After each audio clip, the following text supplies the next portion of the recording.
tout le monde, bienvenue au Top Études. Dans cette vidéo, on va voir la formation et après, il va rester que la rémunération et l'évaluation pour les domaines de la gestion des ressources humaines et après, on va terminer avec ce chapitre. La formation. La formation, c'est un ensemble des dispositifs permettant aux salariés de se former durant leur vie professionnelle à un autre métier, d'accéder à une qualification, de bénéficier de compétences nouvelles. Ce qui permet aux salariés de s'adapter aux changements et aux modifications de l'organisation qu'impliquent les évolutions technologiques et économiques et ainsi de favoriser leur évolution professionnelle.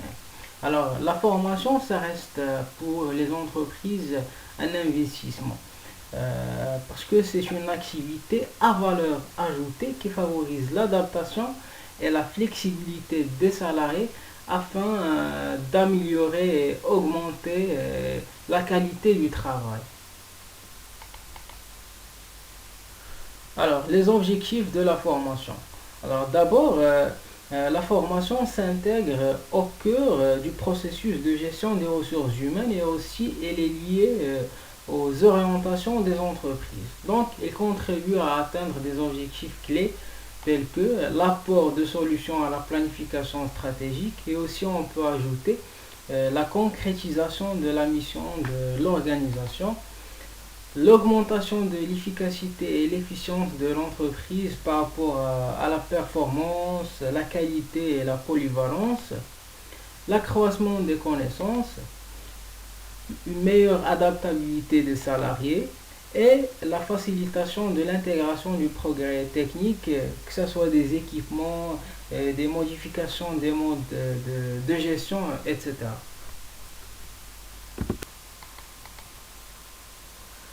Le cycle de formation ou bien les étapes de formation. La première étape consiste à l'identification et à l'analyse des besoins de formation. La deuxième étape, la planification et conception de la formation. La troisième étape, la diffusion de la formation. Et la quatrième étape, l'évaluation et suivi post-formation. On commence par la première étape, l'identification et analyse des besoins de formation. Cette étape permet de connaître les compétences du personnel qui devront être développées ou modifiées. Le besoin de formation, c'est la différence entre ce qui est, ça veut dire la situation actuelle, et ce qui devrait être, ça veut dire la situation souhaitée. La comparaison ou bien la différence entre ces deux nous donne un écart. Cet écart, c'est la différence entre la situation actuelle et la situation souhaitée. Donc, si on veut faire une comparaison entre ces deux, on peut poser quelques questions. Par exemple, pour la situation actuelle, quel est le rendement des employés? Quels ont été les obstacles rencontrés dans la réalisation des projets? Et pour la situation souhaitée ou bien situation désirée, quelles sont les modifications et les changements à venir? Quels sont les résultats souhaités? Ce sont juste quelques exemples. Pour la deuxième étape, la planification et conception de la formation. Pour la planification signifie que l'entreprise identifie ses priorités pour les prochains mois.